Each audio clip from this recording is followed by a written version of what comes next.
Out of the street corners they scream. You knew it was coming. You've been waiting for this for months. Rumour hardened into fear and now they scream at you. The sirens, their hysterical wail tearing through the white noise of the city. And you run. You run to pick up those things that can never be replaced. A picture of them in the days when they still loved you. Your mother's wedding ring. And then you turn to your shelf of games. You only have room for 5. 5 games for Doomsday. 5 Games for Doomsday is a show in which board game personalities are thrust into a cabin in the woods to outrun an oncoming disaster, but can only take 5 of their games with them. But which will they choose? My guest this week caused a huge splash in the gaming world with her first published game, Wingspan. It was featured in the New York Times, and the cause of much internet consternation when it sold out its first print run before it even hit shops. Alongside game design, she's worked in the field of American health and is a former employee of the US Department of Health and Human Services. She's also an advocate for greater visibility for women in gaming and hosts a database for female designers. My guest this week is Elizabeth Hargrave. Elizabeth, welcome to the cabin. Thanks for having me. So to begin with then, how difficult was it for you to choose the 5 games to take with you? It was horrible. I hate picking. How difficult was it? I feel like I had 2 or 3 that were like shoo-ins and then a long list of possibilities for the other slots. And I mean, what was the requirement that you picked? Was it sentimental? Was it purely utilitarian? These are my favorite games. What was it? There's definitely some sentimentality. There's some older games on the list that I'm like, I am still playing these games. They will probably last a while. And I didn't really check with you about what sort of doomsday scenario this was, but assumed that I should take games that my spouse will play with me. Well, I always like people to choose their own personal hell with regard to this, so. My husband teaches foraging classes, so our friends often tease us that we'll do better in the average apocalypse than most people we know. Yeah, well, I usually ask people this. So if your husband teaches foraging classes, you know, firstly, which mushrooms are edible and then which mushrooms will get you high enough to save you from the horrible realization of the post-apocalyptic world then. Right. And there's a couple around here that will kill you. So, you know, those ones are good to know too. And so you live in the countryside, yeah. Do you feel like... No, I'm actually about a mile from the border of Washington, D.C. Ah, okay. So do you consider yourself a city person or a country person? Where do you feel most at home? I love being right on the edge. So we have a giant backyard, a big vegetable garden, but then I can, you know, walk to the subway and get right into the city. And that's perfect for me. And so with regards to games, how do you feel about them as objects? Because, you know, the doomsday comes, you can only take 5 games with you. Will you lament the loss of these objects, or, you know, will there be part of you that feels sort of relieved to be unencumbered? That's a good question. I'm not too attached to them as objects. I like having options, but I don't have a super huge, I'm not a collector. I don't have a huge collection of games. I tend to cull it pretty frequently and like the feeling that everything on my shelf is something that I would be happy to play anytime. And where would you place yourself as a gamer? Do you like the heavy games? Do you like the medium games? I'll play most things. I can go pretty heavy, but I tend not to like to go super long.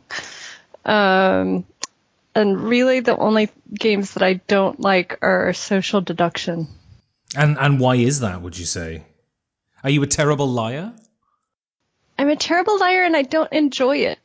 And I don't enjoy being lied to, which I discovered sort of playing a few rounds of things like The Resistance and just feeling terrible about it. So I want to go back to the beginning.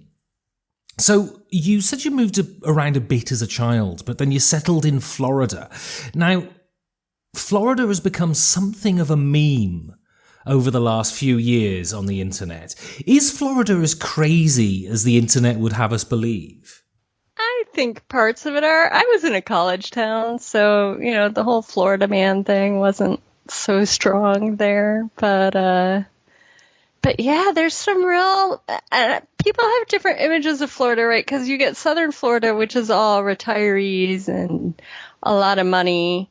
And then you have Disney World in the middle of Florida. And then North Florida is really like deep South. Like it might as well be Georgia, for folks that means anything to.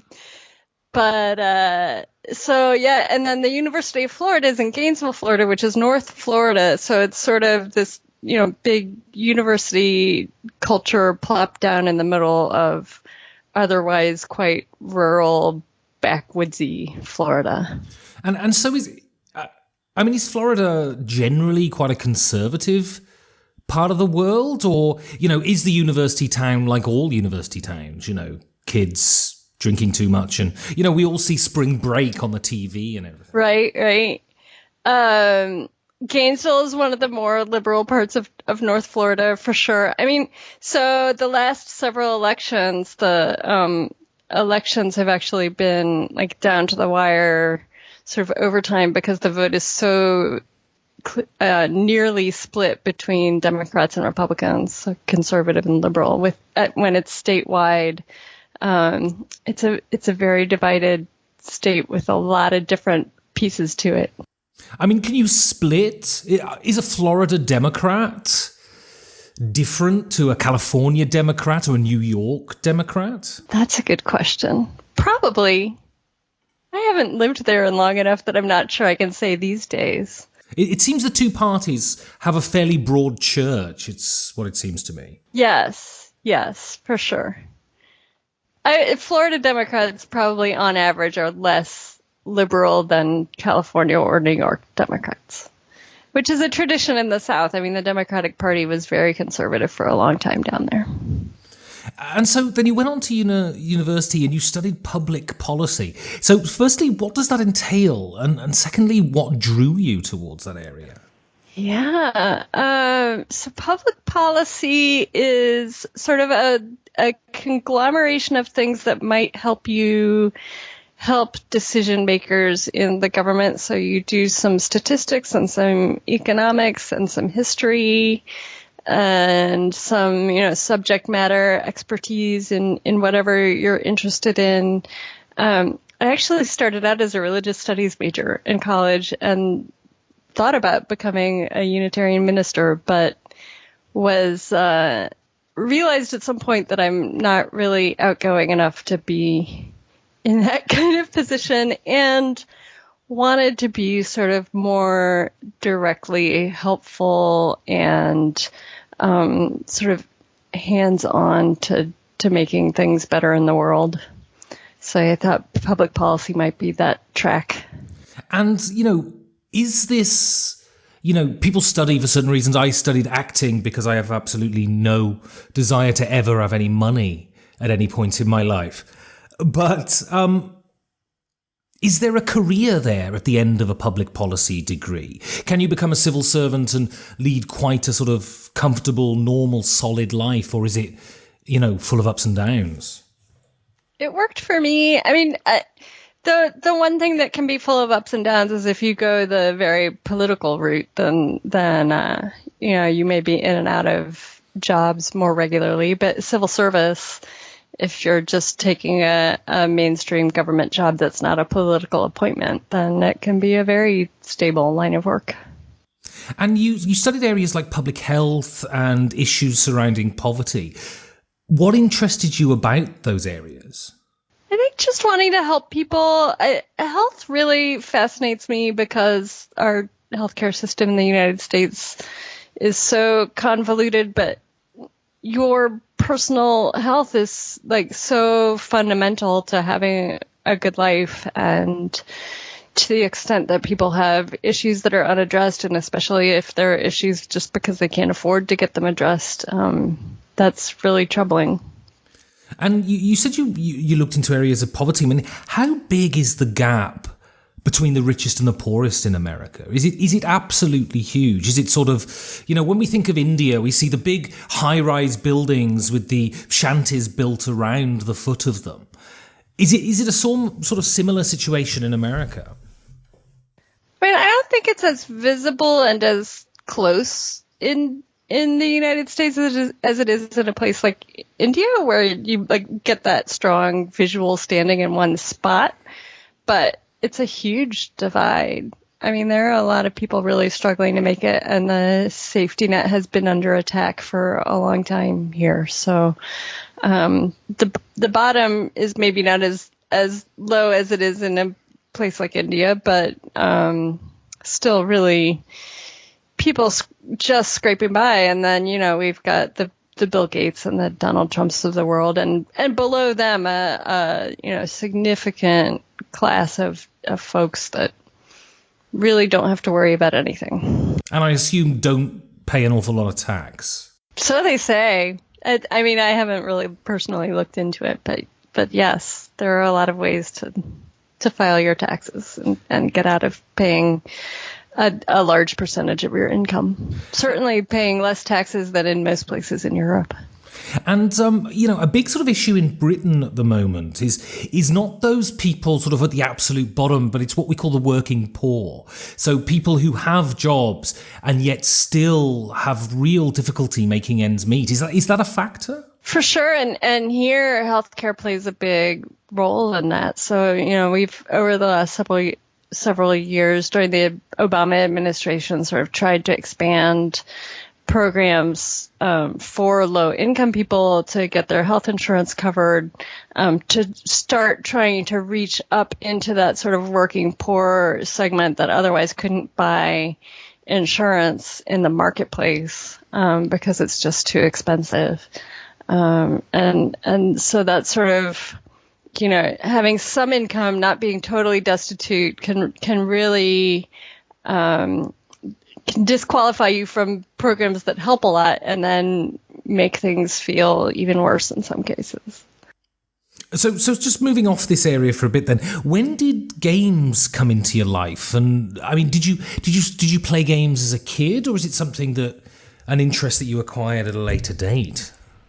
Yeah, I mean, I played a lot of mass market games as a kid and a lot of card games. And then I think I first started playing hobby games about 2005. I went on a retreat with a bunch of folks from my church, and someone had brought a bunch of games. I know we played like Blockus and Carcassonne and Ticket to Ride. I don't remember what else. And I was totally hooked. And so it was an instant love affair then. It's really interesting because, you look at the Dice Tower and you look at sort of a lot of people who talk about games in America, and it seems to be a theme going through sort of Christian America. Is playing board games and being a Christian somehow linked in America in some way? That's a good question. I mean, I think a lot of people see it as sort of a wholesome thing, right? It'll keep the kids out of trouble or whatever. I don't know. I go to a Unitarian church, which is not particularly Christian or wholesome. So, so what is Unitarianism?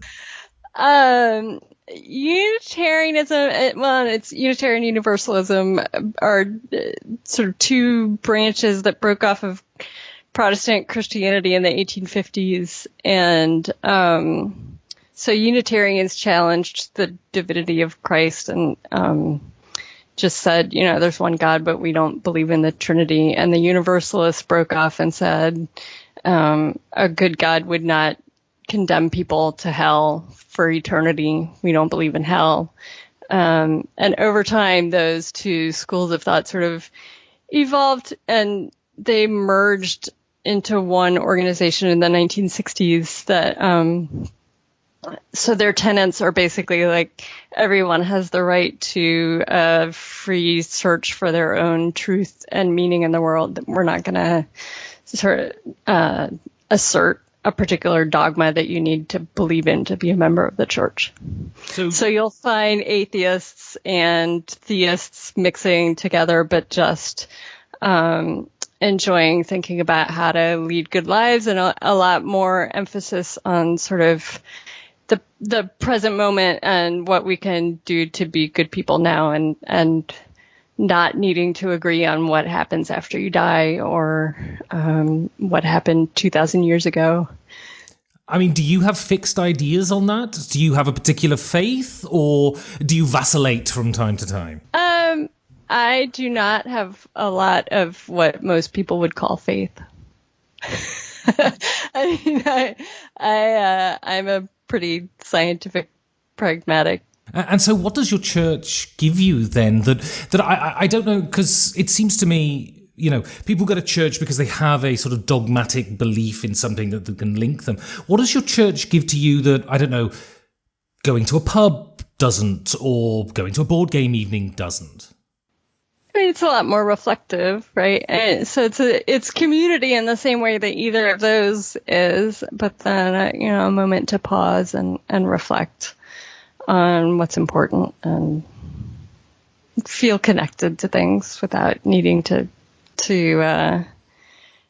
put labels on what that connection necessarily is.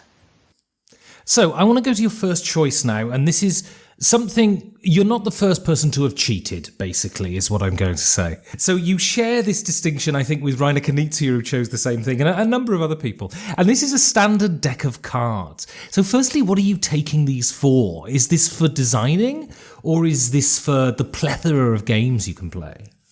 Oh, it didn't even occur to me to take them for design. I haven't designed any games that are based around a standard deck of cards.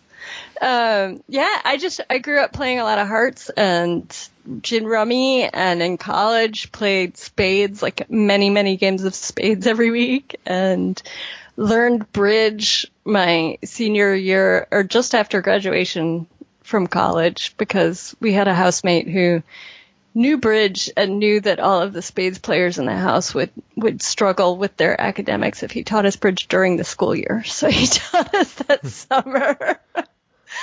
Any of those games I would be happy to play anytime. I don't a lot because I hang out with a lot of board gamers, but they're super easy to learn. And they're fun to play. And so it's interesting that you say that, because I always think this. When I got into gaming, I sort of dispensed with the traditional card game. And now I've got loads of games that I don't play enough. It seems, I feel a bit guilty for pulling out a normal deck of cards. But do you think there's a resistance on the part of hobby gamers to playing these traditional card games, or do you not find that? I don't know if there's a resistance. I've never tried. That's a good question. But yeah, I mean, I think the thing that the standard card games are missing are like the beautiful art and the theming, which is something that is very important to me when I enjoy games, although not necessarily the ones, I mean, I say it's important to me, but the ones on my list, that's actually not a strong factor in why I like them for most of them. But certainly in terms of like breaking through and getting people's attention, I think that's becoming more and more of an expectation. And do you think there are any, because I've sort of become, because I played a lot of trick-taking games as a kid, I've sort of become obsessed with sort of hobby trick-taking games. But there's part of me that kind of thinks none of them are as good as the ones you can play with a normal set of cards. Do you think there's any hobby trick-taking game that has really elevated the form? I haven't played that many hobby trick-taking games. I would be curious to try more, actually. I mean, the standards, hearts and spades, those have been honed over how many years that people have been playing them. I don't know how much the rules shifted, or if they were sort of, are the spades and hearts that we play the way that it was first designed, or did they evolve over time? I don't know. I feel like they're games that have stuck around for a reason, and maybe evolved to the point that they really had that staying power. So you said you didn't think about taking these as design aids. So as the humble playing card never factored into your design consideration then, and do you think you might use them in the future?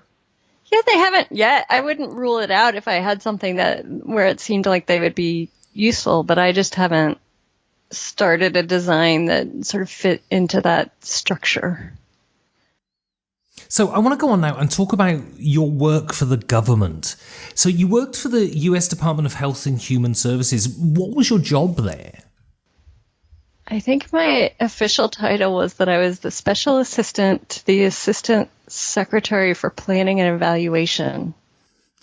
And what did that involve?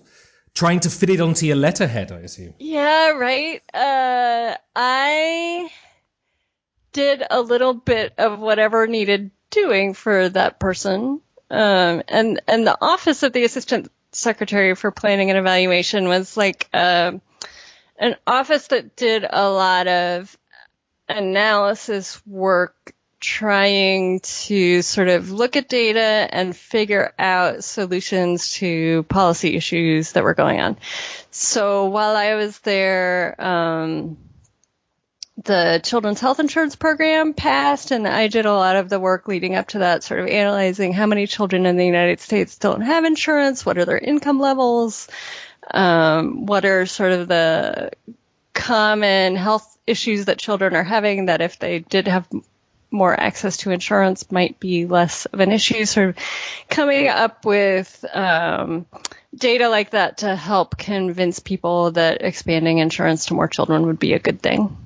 And then I also worked a lot on the Medicare program, reviewing regulations. So Medicare in the U.S. is the program that serves the elderly and people with disabilities.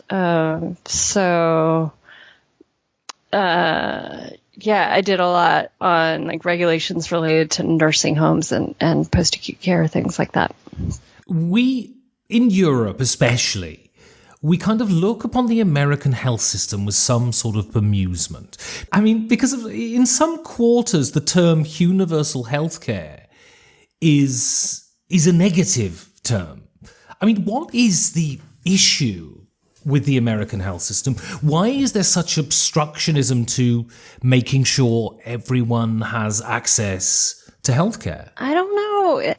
I feel like it's a combination of sort of business interests that don't want to be stepped on or regulated, alongside just this really strong libertarian streak of people not wanting the government to do more than the bare minimum.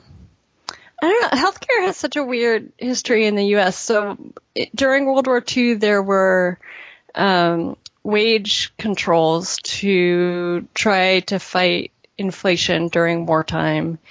And because businesses couldn't raise wages, large companies started offering health insurance as an added benefit that would sort of get around the wage controls. And then that just became a thing that a lot of unions looked for in their contracts. And eventually it just became this huge private industry to provide these insurance benefits to folks. And now there's, a lot of money in it. And do you ever envisage a time, I mean, certainly not in the next 2 years, and if the next election goes poorly, the subsequent 4, but do you ever envisage a time where there is something akin to sort of European-style universal healthcare in America, or will it always be this sort of patchwork system? And again, it seems to be an aspect to the American culture which punishes the poor. I mean, do you think that's true? I mean, it certainly makes it harder and especially sort of the middle class, even more than the poor, because now, so we have a program called Medicaid that covers poor people in most states. But then, like we were talking about before, being just above the cutoff for that program then means that you're facing really high expenses. And that's sort of where most uninsured folks in the States are sort of in that low middle income bracket. So do I think it could ever get to universal insurance? I don't. In fits and starts, we make little bits of progress. So, under Obama, there was, we passed a bunch of subsidies for folks sort of in that middle income bracket that I think it would be hard to take away now. And so, like, each little piece that you add to the puzzle, once people have something, it's really hard to take it away. I mean, how doing like sweeping, just like throw everything away and replace it with something else. Like, that's just not how policy happens in the United States, and it's fun to dream about, but I can't see it actually happening. I mean, what did Obamacare do? Was it revolutionary? Did it change a lot for, the average American on the street, or was it a very small sticking plaster over a very large wound? A little bit of both. I mean, it covered a lot of people that didn't have coverage anymore, but it pretty much built on things that were already there. So, and it relied on states to do some of it. And so like you get this patchwork also of like some states implemented things and some others didn't. So it expanded how far up the income scale states could go with the Medicaid program for poor people. And then it created subsidies for folks above that income level to buy insurance on the private market. And so the insurance on the private market part was sort of new, but really just like putting money into the existing business of private insurance in the States. So in that sense, it wasn't particularly revolutionary, even though it has helped a lot of people buy insurance that couldn't afford it before. And you don't think Trump will be able to roll all that stuff back then? I mean, they've been trying for a bunch of years and they haven't been able to actually do it. And so when we were talking over Twitter about sort of your bio and stuff, you said that you were in Washington on September the 11th, 2001.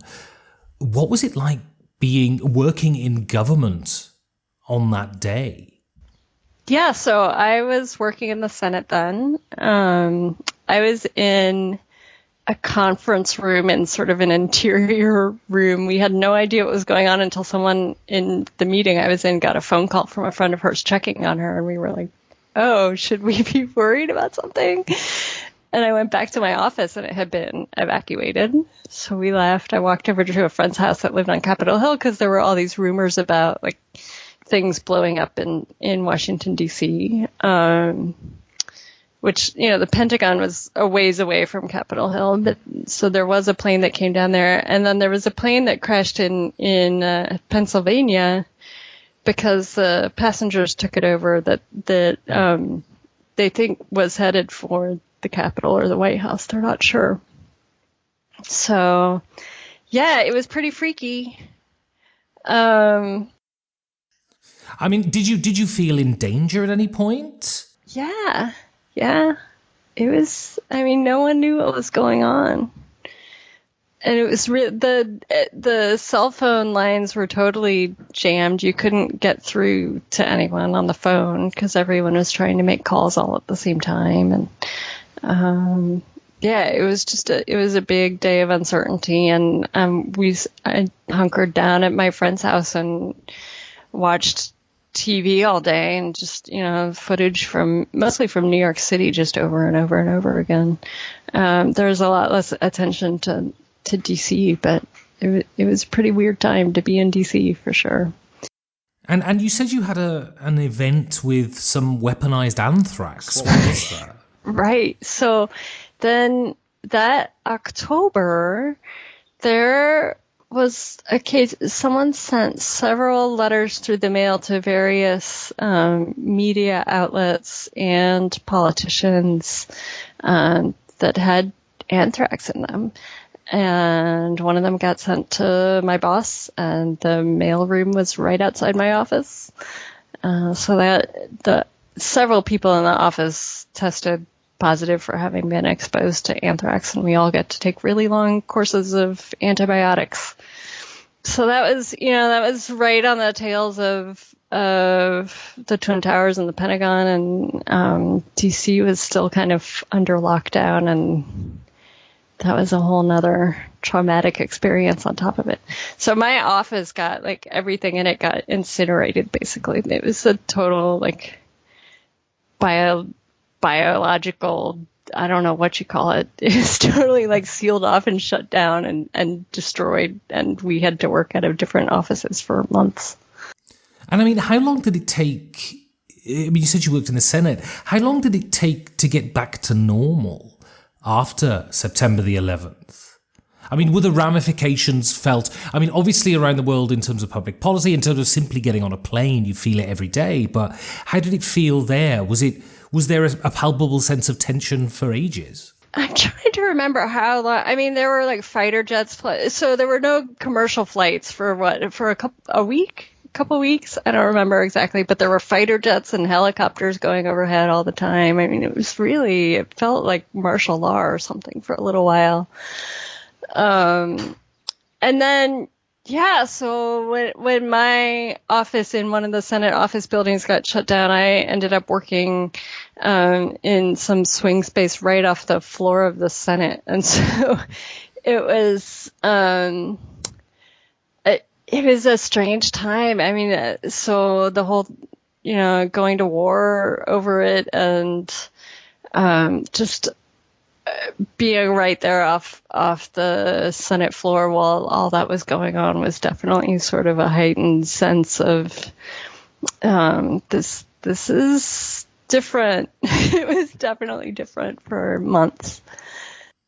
And you being a genuine person who's worked in real American politics, when you see things like The West Wing and these kind of TV shows that are set in Washington, how realistic are they? And to what degree is that sort of backroom bartering and stuff just a fabrication of the TV writers? That's a really good question. The West Wing's really the only one that I watched, which I loved, because I feel like The West Wing is like this idealization of everything. Like there's a lot of truth in it, but then everyone is much better spoken and can actually get things done. And in real life, you feel like you're beating your head against the wall a lot more of the time, and just trying to get like tiny little incremental things done. But it's, as far as a TV representation of it, it's not untrue. It's just idealized. And I mean, do people on the other sides of the aisles hate each other, or is that purely sort of posturing for the Senate? And do they, go off to bars and have drinks together and talk about the business and things? I think it has gotten much worse over time. When I was there were a few people on the other side of the aisle that I was kind of friendly with, but mostly it was very segregated. My understanding is that, 10 or 20 years before I was there, so like in the 60s, 70s, there was more sort of socialization among the members and the staff. I think the members used to socialize a lot because they used to be much more stuck in Washington.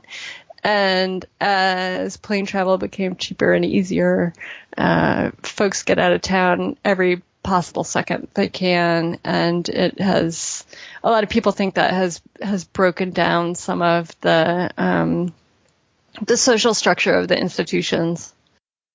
And do you think that filters down into society when you see the politicians fighting and offering each other no sort of professional, what's the word I'm looking for?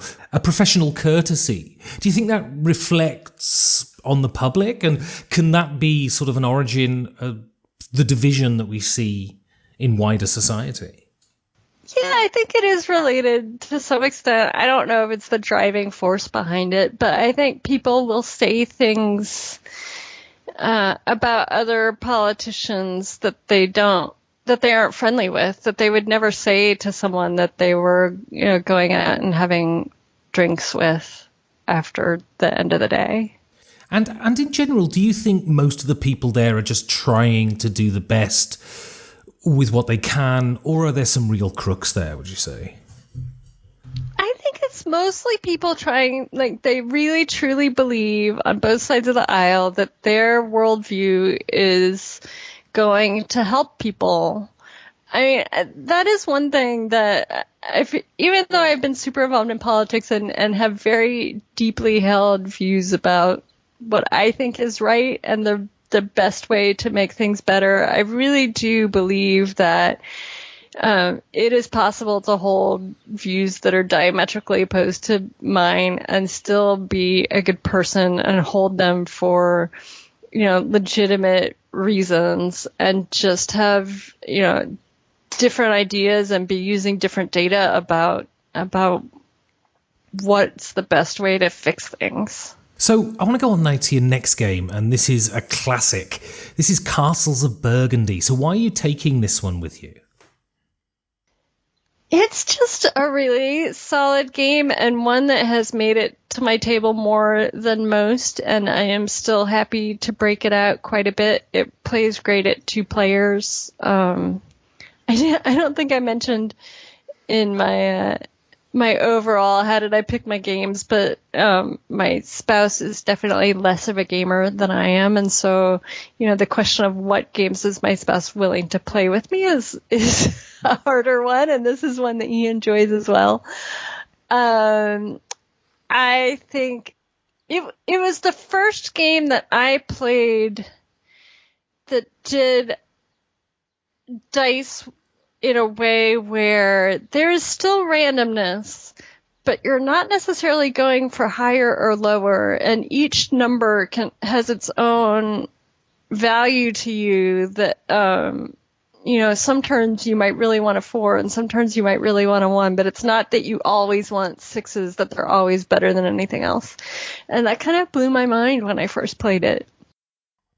And I mean, what do you think Stefan Feld offers as a game designer? What do you think? What do you think is really good about him? And are there elements to his game design that annoy you, frustrate you, or make him unattractive to play? He tends to have a lot going on in his games. A lot of different routes to victory. A lot of ways to earn points. Which can be good and bad. So I have played Stefan Feld games where I feel like they went too far in that direction, where there's just too much to keep track of, too many options to parse on every turn. What should I be doing? I feel like Castles of Burgundy is sort of in a sweet spot where there is a lot going on and there are you always have a lot of options, but it never feels too much to me. And I mean, I think this is his highest ranked game on BGG, and a lot of people say that it's his best. Firstly, do you think that's true? And secondly, why do you think people hold this game in such regard? I don't know if I've played enough of them to say that whether I agree that it's his best. It's definitely my favorite out of the ones that I've played.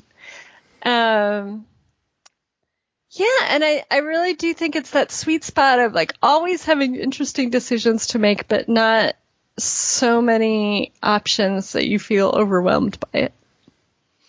For me, that's there's something so satisfying about finishing your little areas on the board. Like, people love building things and feeling like they've completed things. And I think that's possibly one reason that it's such a satisfying game to play. And there's that nice feeling of like there's some you can finish off really quickly, and then there's some that you're building towards through the whole game. There's just a lot of nice little balancing features like that. And do you think he's influenced you at all as a designer? That's a good question. Not consciously. I've never gone, I want to do this thing the way that Stefan Feld does it. But I mean, I think to a certain extent, all designers are probably influenced by the games, especially the ones that we play more frequently. It just becomes part of how your brain works and sort of your bag of solutions to problems that you can pull from, and without necessarily always saying, that Stefan Feld did it this way in Castles of Burgundy, that's an option. And it's just like, that's a thing you can do. But and so I want to move on now to your designing. So when did you start designing games? So you said you got into playing games in 2004. When did that transmogrify into designing? Probably about 2014, I want to say. 2013, 2014. It was really a conversation with some friends of mine about why do we always play all these games that are about things that we don't care about, including Castles of Burgundy, and some other games on my list. That, as much as I appreciate things like Castles of Burgundy that are, just great games, and it doesn't really matter what the theme is. I would rather play that same game with a theme that I love or something that I care about. So I decided to try and make a game that was about something that I cared about.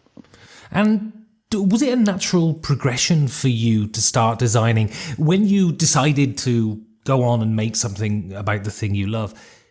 Did it come easily, or was there a lot of spade work and a lot of failures before you made something that you were happy with? So Wingspan was the first thing I tried making, and I just kept working on it for years until it got to a place that I liked it. So yeah, it was a lot of work. And so it came out this year. So that's 2019, you said 2014. So you were designing it for basically 5 years then? Yeah, although my part of it was really wrapped up sort of this time last year. It takes a long time to get a game physically to market after it has been designed. And I mean, so now you've got some more stuff which we'll come to later that's coming out this year.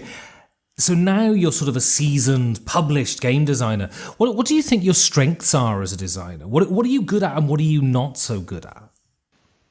That's a good question. I'm not sure I've been doing it long enough to know. I mean, I've been doing it for 5 years, I should know. But I don't know. What are my strengths? I think that I am good at seeing things in playtests that are not working and realizing that they're not working and coming up with things to change. I am not as good as some other designers, I think, at seeing ahead of time how things are going to play out. Do you think that's a matter of experience, though?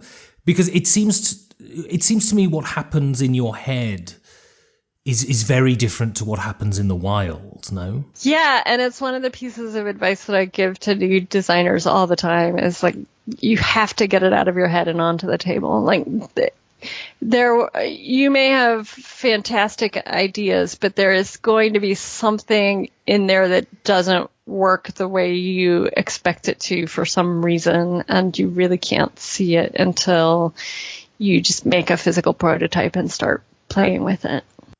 So we'll move on then to your next game, and frankly, I'd have been disappointed had you have not chosen this one. And this is Wingspan. So, I mean, you said you wanted to make a game that you loved, about a subject that you loved. Are you a bird watcher? Are you a sort of naturey person? Do you get out there with the binoculars and look at thrushes and things? I do. Yes, I am both a bird watcher and a more generally nature-loving person. Because there was a big sort of revolution about 10 years ago in Britain on British TV. An ex-comedian did this bird-watching program, and it sort of caught on British TV, and it was a really big thing, and they'd have little mini cameras in nests and all of that sort of stuff, so you could see the chicks growing and things. What is it about birds? Explain the fascination to me. I mean, first of all, they're just beautiful creatures, right? But the process of bird watching is enjoyable to me, first of all, because I just enjoy being outside, and I enjoy learning things about what I'm looking at. And before I was a birder, I was a big plant person as well, and I'm also a mushroomer. And I just, for all three, I enjoy learning specifically what I'm looking at. I feel much more connected to the outdoors when I know what everything is. So if you're going on a hike and you don't know any specific species of anything, it's all just sort of an undifferentiated green blob, right? But once you start knowing some of the trees and the plants or the bird songs or anything, any little piece of it, it's then like you're seeing old friends, like you know what you're looking at and hearing, and it makes it a totally different experience. So if I hear a crow, I understand that. I recognize that. If I hear a cuckoo, I recognize that. Everything else sounds exactly the same to me. How long does it sort of take to develop that sort of nuance and understand, oh, that's a thrush, that's a nightingale, that sort of thing? Oh, I mean, I've been birding for 10 years at least, and I still, especially because birds aren't singing all year long. They're really most active in spring. Every spring I have to relearn a lot of them. And my husband retains more of them from year to year than I do. It's just the way his brain works. So it helps that I go out birding with him and he knows. It is something that you can learn. And the one trick for me that I have learned is that I retain the connection between the song and the bird better if I actually get my eyes on the bird while it is singing. For some reason that makes the connection between the sound and the visual, and then I remember it much better. And what's the process? I mean, do you have a big compendium of birds that you take out with you? Is there an app now? And has the digital world invaded your sort of bucolic paradise then? So I still really enjoy hardback hard copy bird guides. And if I'm going somewhere where I don't know the birds, I will usually still pick up a copy of a hard copy of a field guide. But there are great apps. Merlin is a free app that's put out by the Cornell Lab of Ornithology. And I believe they have, you can download birds sort of by region. So you don't have to download the whole world at once. But, when I went to Belize and Guatemala this winter, you could download sort of that pack of birds for your phone. And then you've got the bird songs and photos and descriptions of them that you can use to look things up. And having the songs in there is huge because a lot of times you will hear a bird and not get a really good look at it. And being able to confirm what you saw by what you're hearing is definitely a part of getting a lot of species down. I mean, so I clearly have demonstrated I know nothing about birds or bird watching, but I assume I'm trusting you that Wingspan is sort of scientifically pretty exact and pretty rigorous. Was it important to you that the game be that? Yeah, I mean, so I wanted it to be real birds, and once I was doing real birds, I didn't feel like I could put anything that was patently untrue on the cards, right? So then I had to look up all the real information about them and use that. And so what was the road to getting it published? And I mean, if I was publishing a game, my brain doesn't work in that way, so it's never going to happen. But if I was, I mean, Stonemaier would be almost a dream destination for a game. So what was the road to getting it published, and how did you feel when Stonemaier picked it up? Yeah, so I pitched it at Gen Con in 2016, which was the year that Scythe came out. So Stonemaier was just becoming more of a big deal as I was pitching it. Which is sort of an interesting phenomenon. But I looked at the list of all the publishers that were going to be at Gen Con that year and went through a lot of them, sort of looking at their catalogs of games, trying to figure out who would be interested in a game about birds, ruled out anyone that had lines that were all, high fantasy, science fiction stuff, because I figured they just wouldn't be interested. But, for example, Stonemaier had Viticulture, which is sort of a real world modern times game about something kind of lovely. And I thought that there was an outside chance that they might be interested. So I gave it a shot. And actually that year, I don't think Stonemaier does this anymore, but they had to set up a pitch meeting with them. You just grabbed a half-hour slot that was like an event that you could sign up for at Gen Con, just like signing up to play a scheduled game at Gen Con. So I didn't have to convince them ahead of time that they were interested in meeting with me. I just grabbed a slot. The other two publishers I met with, I did sort of email back and forth to set up a meeting and told them what the game was. And and so all three of them sort of gave me notes on the spot. This is, things you ought to think about. And then Jamie was the one that reached out to me afterwards and sort of said, okay, what do you think about the feedback that we gave you?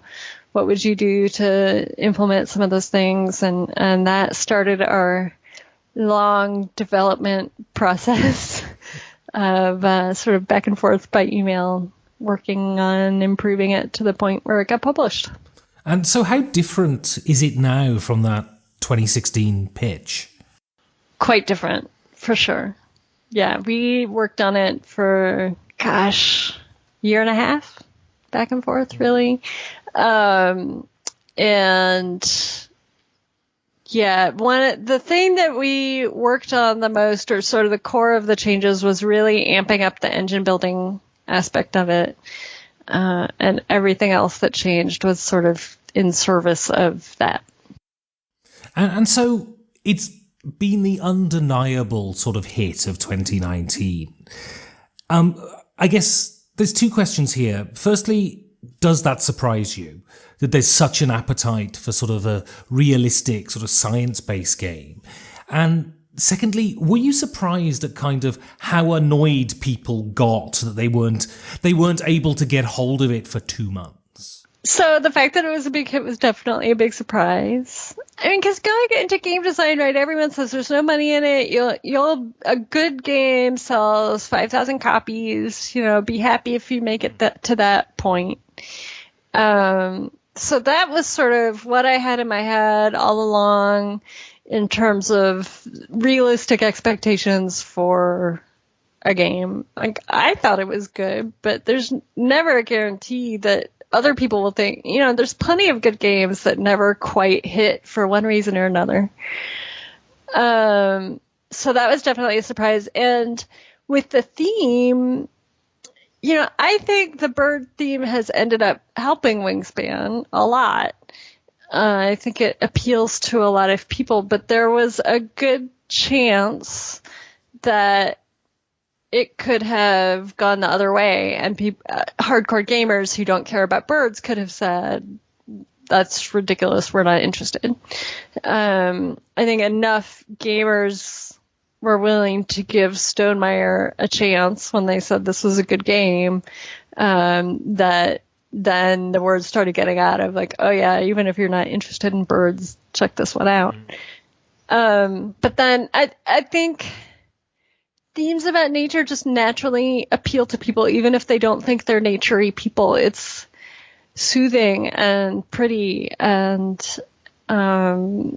something that I think most people naturally want to engage with. I mean, those eggs are insanely beguiling. When you have a board covered with them, I don't know whether you get them in America, but there's the thing we get in England called mini eggs, and you only get them at Easter. And they're sort of chocolate eggs with sort of sugar coating, and they look exactly like the eggs in Wingspan. Yeah, I had never had them before, but you can get them here at Easter time. I don't know how long that's been true, but my grandmother used to buy me the Cadbury eggs, the bigger ones with the gooey middle. Yeah, the cream eggs. That's kind of disgusting and amazing at the same time. But I had never had the mini eggs. And yes, so were you surprised that people were so indignant that they couldn't get hold of the game? And have you did you get any grief? I assume Jamie got a lot of angry people. Did that filter down to you at all?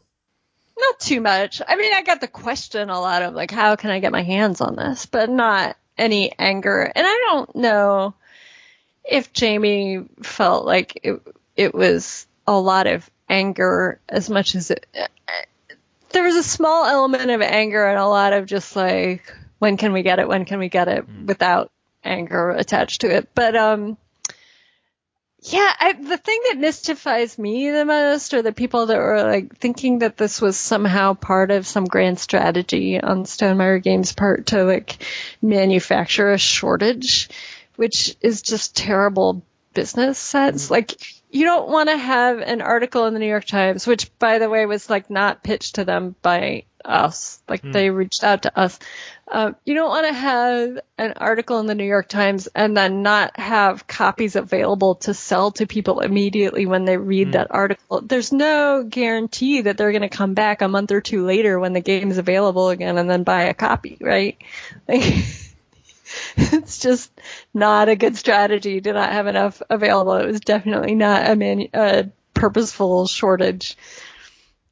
And so to wrap up on Wingspan then, do you have a favourite bird? So one of my favorite birds in real life is called a roseate spoonbill. I think you guys in Europe have like a European spoonbill that's white. It has so both spoonbills have this crazy long beak that actually has like a spoon-shaped thing on the end of it. It's flat and it's good for picking up crustaceans, I think. And so like crazy beak plus the roseate spoonbill here in the Americas is bright pink. So it's just, it's like a wonder of evolution. Like, how does this thing exist? I don't know.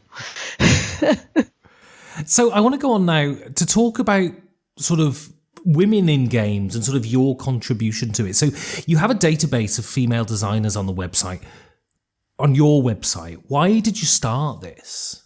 I got invited to several events that I could not attend and got asked, who are other women that we could invite, and got tired of putting together the same list over and over again.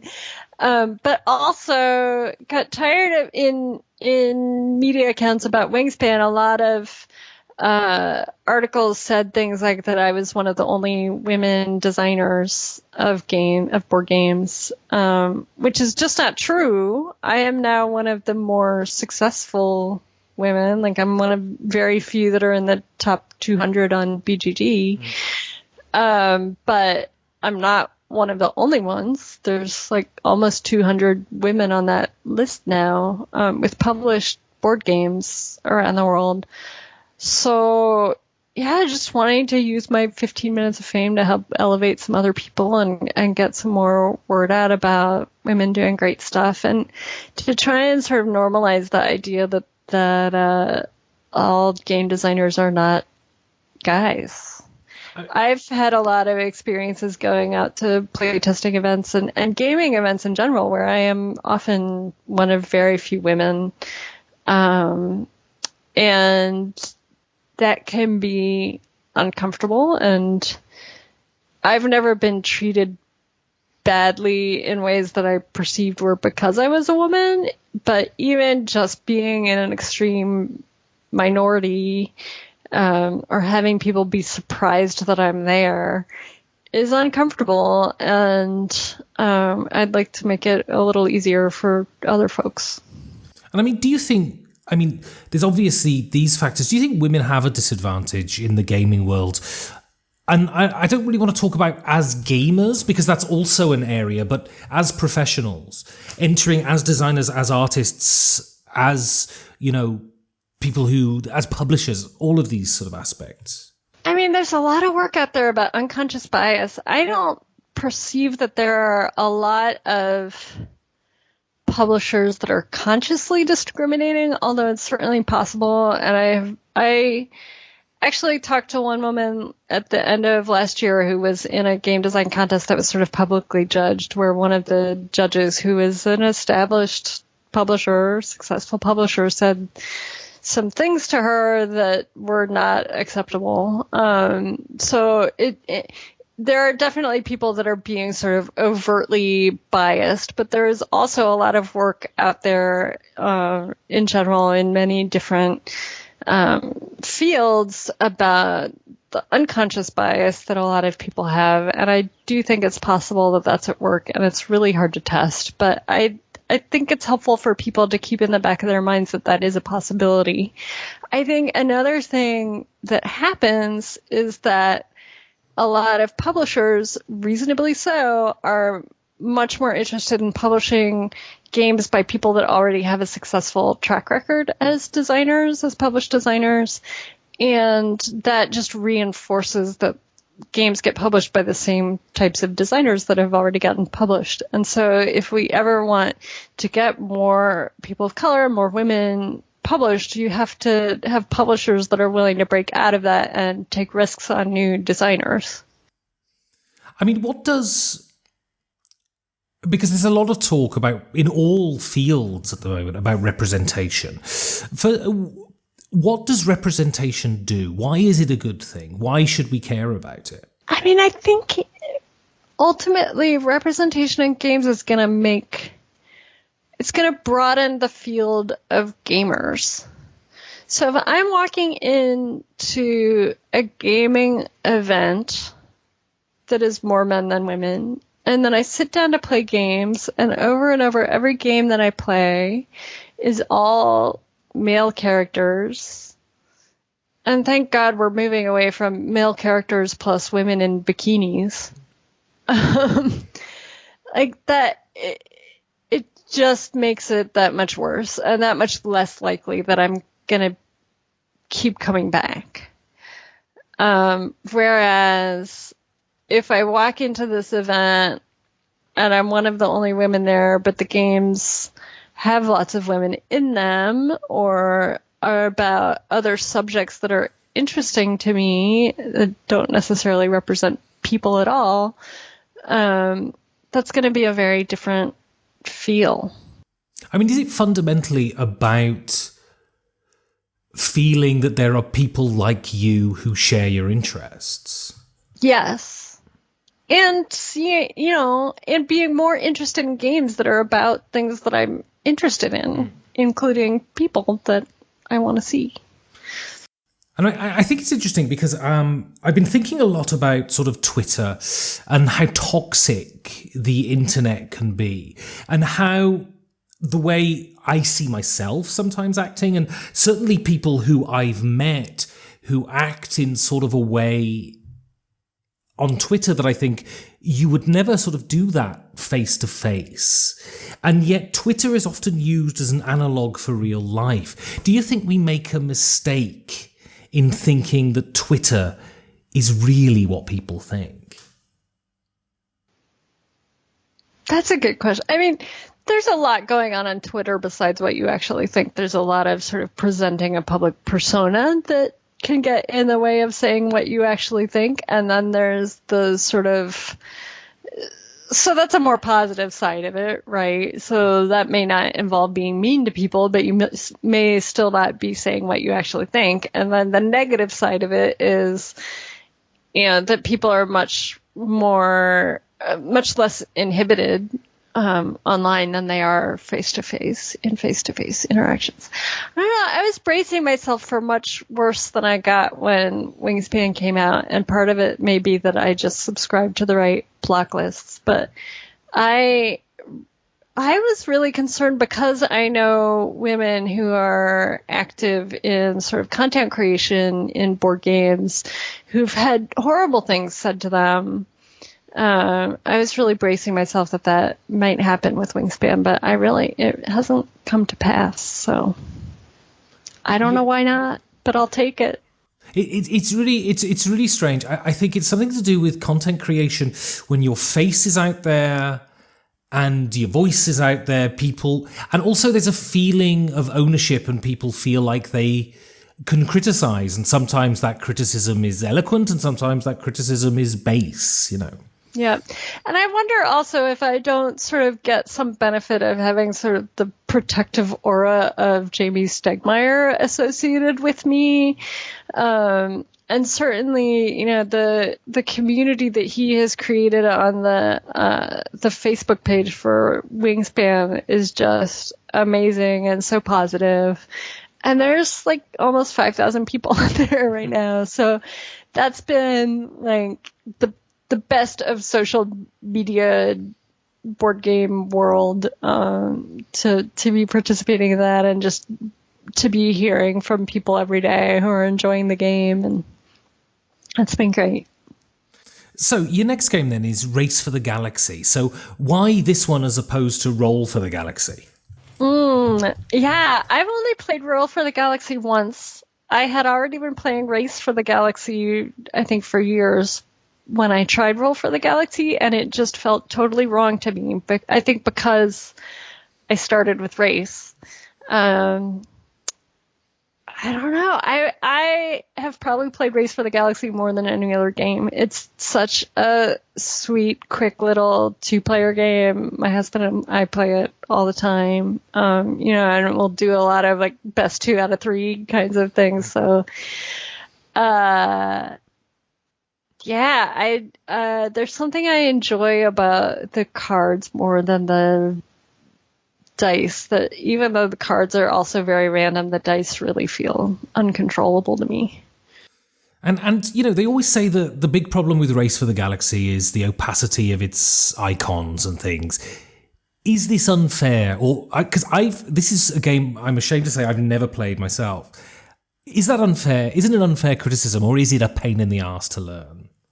I think it's totally fair. It's like learning a whole new language. It's a ridiculous learning curve, and I have a lot of friends that aren't willing to put in the effort. But I don't know, for whatever reason I did, and I really enjoy it. And you said this is the game that you played the most, and also you said that, games that you play influence your design. Have you ever consciously lifted elements from Race for the Galaxy, or ideas, ways of solving problems, or do you think it's snuck in there subconsciously? I think that the first versions of Wingspan were very consciously related to Race for the Galaxy, for sure. Because it's, card-based engine building. Yeah, definitely some relation. And it makes me smile when reviewers mention that they see the relationship, because it's there for sure. And, how do you feel about sort of designers of these games? Do you see these? Because I remember my first Essen and I met Vlada Chvátil, and it was crazy, and I felt, completely starstruck. Do you have that similar feeling towards designers of the games that you love? And have you met the designer of Race for the Galaxy, for instance, or would you like to, and would you feel starstruck by it? I have not met the designer of Race for the Galaxy. I would love to. Yes, I have felt very starstruck by people. So, I go to Unpub every year in Baltimore, and lots of designers come out to that. And until this year, I was sort of, totally unknown, totally starstruck. And then this year, it was such a different experience to have, known designers coming up to me and going, "Oh my gosh, so good to meet you." I'm like, "Oh my God, what is this?" Did you feel like saying, "How dare you? I've been here for years, and it's only now I'm successful"? I mean, there is a little bit of that, right? But I'll take it. I won't complain. So I want to talk now about the future. So you've got games coming out this year, I believe. So what have you got coming in the future? Yeah, so May 28th will be the Kickstarter for Tussie Mussie, which is a 18-card game that was inspired by this Victorian fad related to giving people flowers, and people call it the language of flowers, like assigning meaning to specific flowers that you gave to people. So in the game, you're giving flowers to the people you're playing with, but you give one card face up and one card face down, and they have to decide which one they keep and which one they give back to you. And eventually you end up with a little collection of flowers that score based on what else is in your collection. So some cards may be much more valuable to you than to other players, depending on what you already have. And as you do this it's sort of I split you choose, right? And you have to sort of try and figure out, this person's offering me this thing face up. Is it because they think that's the one I want and they want the one that they put face down? Or is the thing that's face down actually the one that's better for me, and that's why they're not showing it to me? A lot of that dynamic. So that was the way that I tried to sort of squeeze more decision making and sort of intrigue out of a deck that's only 18 cards. And do you have any other sort of bigger box games, any magnum opuses, if that's the plural, in the future? So not a magnum opus, but sort of a gateway level game that I just signed with AEG. The working title is Mariposas, which means butterflies in Spanish. It's about monarch butterflies and their migration from Mexico to North America, which happens every year. So you're moving butterflies around on a map, collecting flowers, and making more butterflies, and then racing back to Mexico in the fall. So that'll be out hopefully sometime in 2020. The date's not exactly set yet. And so it seems to me that you like to make games that have a grounding in science. I mean, do you think this is an underused topic in gaming, and do you see it happening more in the future? I think just in the last few years, you've been seeing more and more of them. There's been some great ones that have come out in the last few years. I was very interested to see the game Endangered that was just on Kickstarter. I did the voiceover for the Kickstarter video, actually. #humblebrag. And, there's the stuff Genius Games has been doing for many years now with super, STEM teaching games. And some of those are, good games in their own right, but I think their market is really the classroom. And I love seeing things that are busting out sort of into being people not necessarily caring whether it ever gets used in a classroom, but just using the subject matter as things that might also be of interest to gamers. And so what do you want to achieve as a game designer? And because you still work within the field of health, I guess you still have a day job. I mean, do you envisage any time in the future being a game designer full time, or do you still want to keep it as a sideline so essentially it doesn't turn into as much of a job and you're going to hate it? I mean, there is that danger, right? I think I'm still trying to find that balance. I've been part-time in my day job for a long time, but, regardless of how Wingspan has done, I've been pretty fortunate to be able to do that just because of how I could structure my consulting gigs, because I like to travel and do other things as well. And so the trick has really been keeping game design contained so that because it's always been something that I thought of more as a hobby that's allowed to fill up a lot of my spare time right now, the struggle for me has been, okay, it is starting to feel more like its own job, and I need to be more conscious of creating boundaries and treating it like a job that fits, that still leaves me time to do other things. And so Wingspan hasn't enabled you to retire yet, then? I could probably retire if I wanted to, separate from Wingspan having happened, but I haven't done it yet. So I want to go on then to your last game, and this is Between Two Castles of Mad King Ludwig. Now, I own Castles of Mad King Ludwig. I own Between Two Cities. Why should I try this game? This game has replaced both of its predecessors for me. In what way? So it keeps some of the things that I love the best about both of them and gets rid of others. So I love the working with your two neighbors aspect, the between two concept. Is something I really enjoy.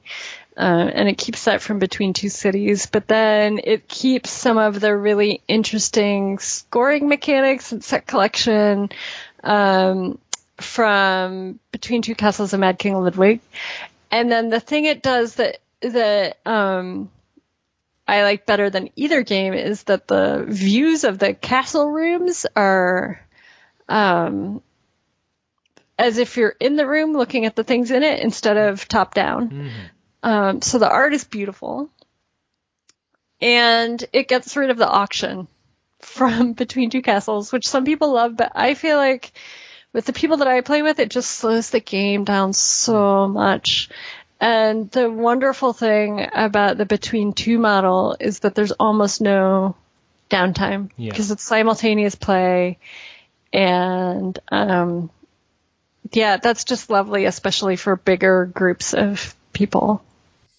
And this game, it's a stablemate to Wingspan. They're both Stonemaier games.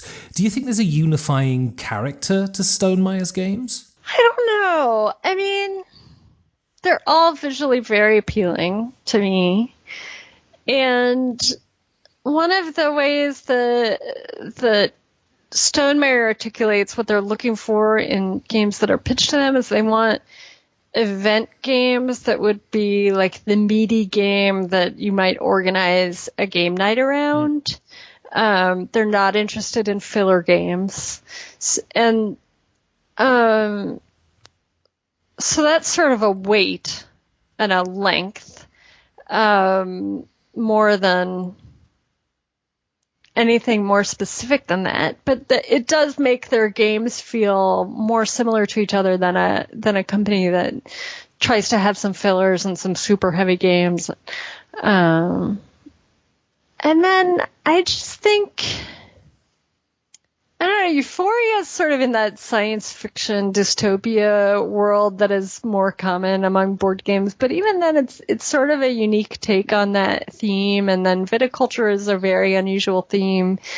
Scythe is its own whole world. It's not sort of high fantasy tropes or anything like that. And then Between Two Castles is this very whimsical theme, but based on a real world thing.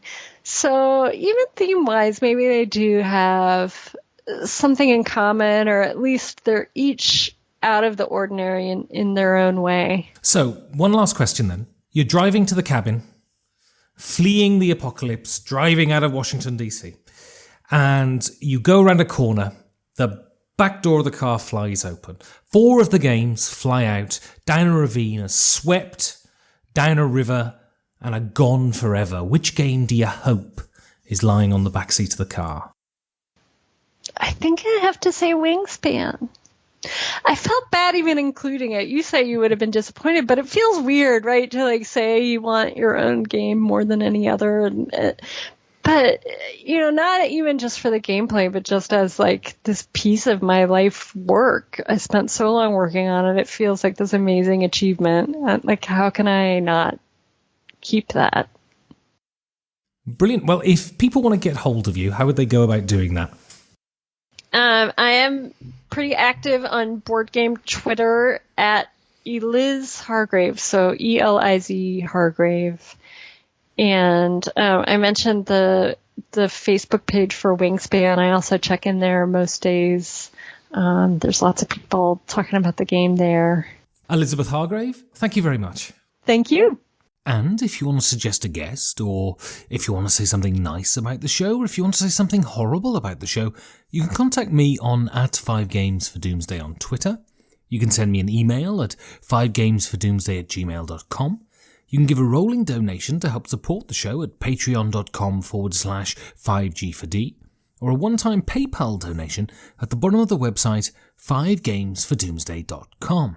And if you fancy looking swanky, you can buy a t-shirt at tpublic.com/user/5gamesfordoomsday, and trust me, you won't see better designs in the whole of the board game world, or probably the world that remains.